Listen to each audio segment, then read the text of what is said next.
Well, we're back with another travel ban. Hi, I'm Melba Pearson, also known as the Resident Legal Diva, and I'm hanging out today with Dina Doll. And the Doll and the Diva are going to talk about this crazy travel ban. So, as you may remember, in the first term of this, when this president was president last time, he had done what was called a Muslim ban, where he had banned people from specific countries that were basically Muslim countries from coming to the US.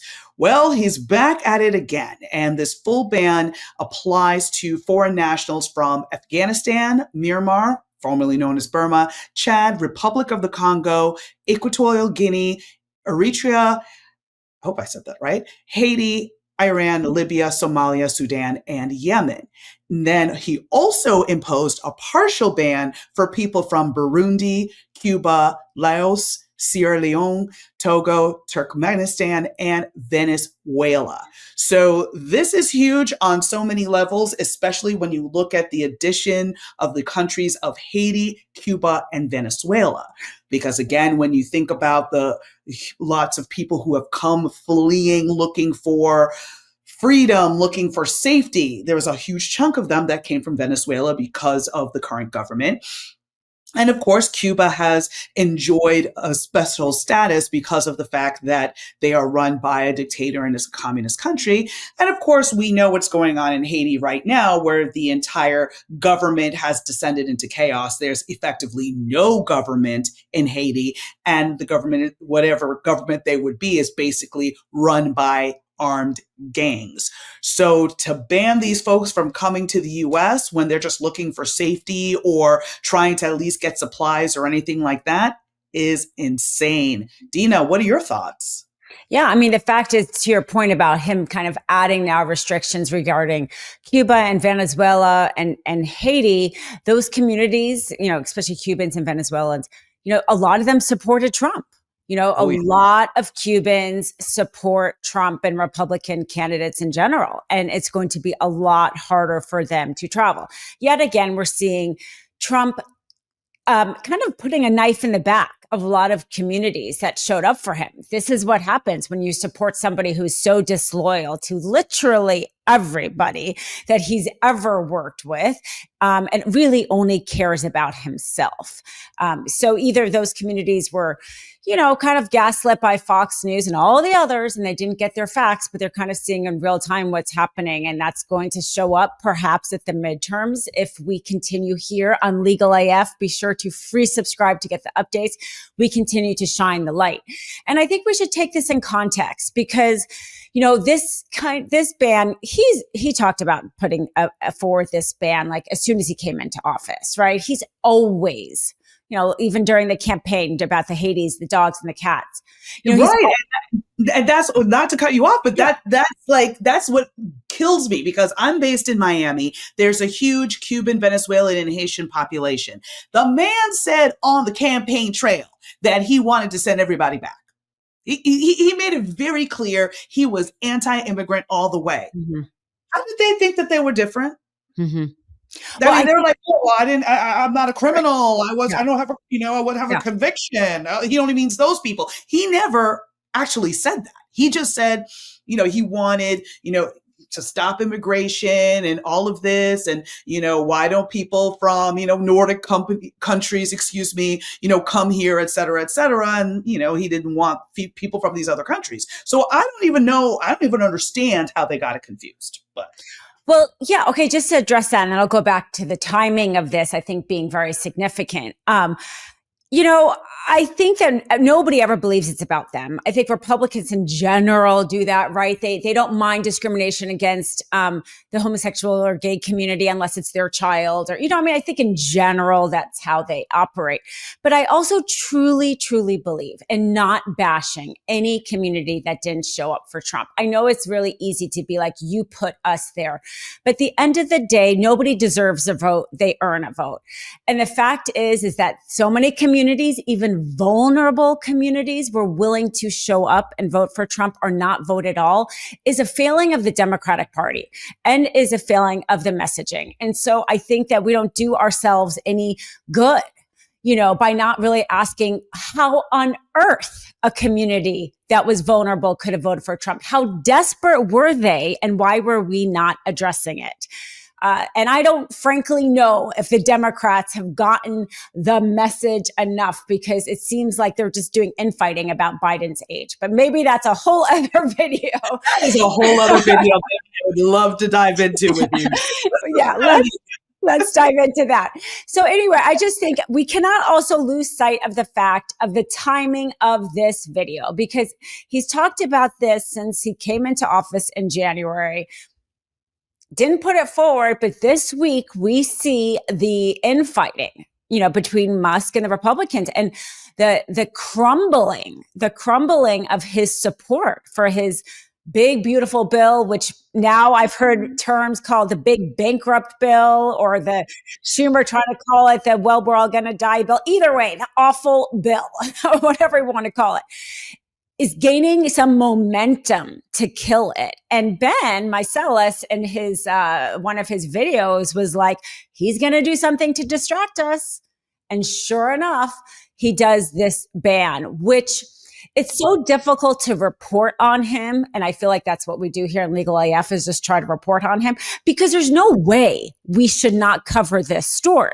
We have so many countries that really, it seems like their one failing is to have communities that have the wrong skin color, or perhaps even the wrong religion. But we're not seeing evidence of people from this country coming in and committing crimes. There's no basis. Otherwise they would be telling us that, right? They'd be listing all the things along with it, and they don't. So we have to report on it, because again, Trump, we see this, they become marching toward authoritarianism. It is easy to target perhaps groups that many people don't know somebody. Many people may be afraid of that religion, or uncomfortable with somebody from a country they don't know. It's easy to target them. And that's where it starts. So we have to both cover it and not be distracted. And then here's a little wrinkle, and I want to see what you think about this, because the US is hosting the World Cup in 2026.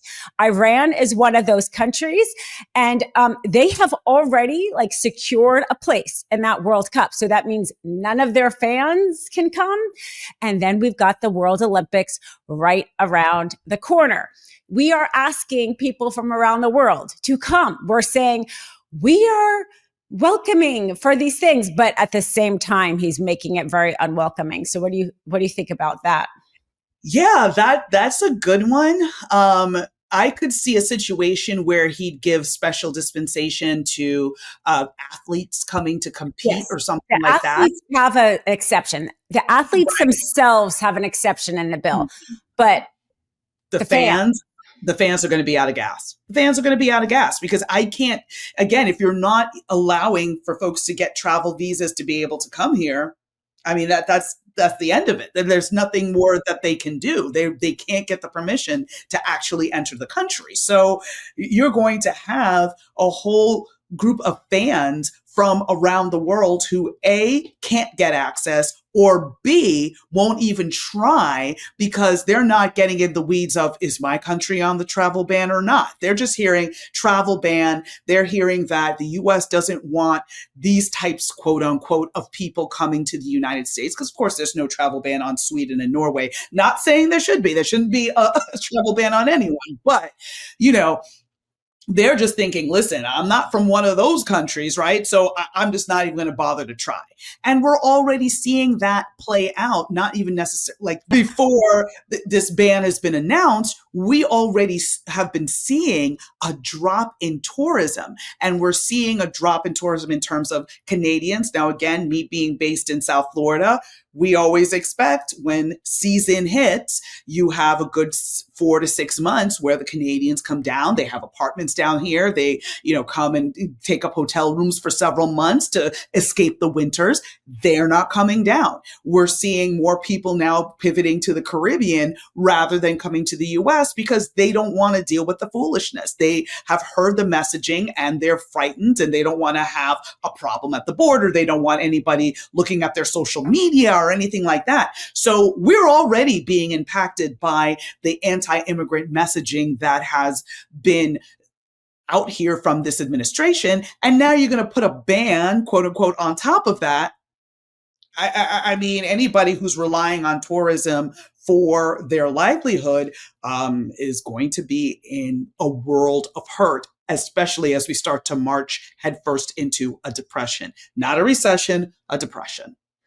Yeah, I mean, I agree. The isolationism is this ban just accelerates that because it is a sign of you're not welcome here, which he's already said in so many ways. And frankly, we may not get future World Cups or future Olympics if we make it so. How fair is it, to be honest, to not allow fans of a country? Then maybe you're not entitled to host it, right? I mean, these are going to be real questions that these worldwide organizations are going to have to face. And just for a quick thing, but before we go, the history of the ban, because he's tried this before. We know in his first administration, he tried the Muslim ban and then revised it. And the revision was upheld by the Supreme Court. And then Biden, I think on his first day of office, rescinded it. So here we go again in a slightly different form, but the same idea. He has to find an enemy. This is a common enemy for him. Mm-hmm, mm-hmm. Last word. I was going to say he goes green and recycles. Yeah, right. Even though he doesn't believe in climate change or anything like that, he does recycle old racist tropes, old ideas. He's dusting off things from his first administration and retooling it and making it even more ugly, even more unconstitutional, and even more problematic. So, yeah. I know that wasn't great cheerful news, but here at Legal AF, we're all about bringing you the facts and nothing but the facts. So please hit subscribe, tell your friends. We are here giving all the information you need to stay up to date on what is going on with this presidential administration, as well as to inform you when it comes time for you to go to the ballot box coming up here very shortly next year. Can't get your fill of Legal AF? Me neither. That's why we formed the Legal AF Substack.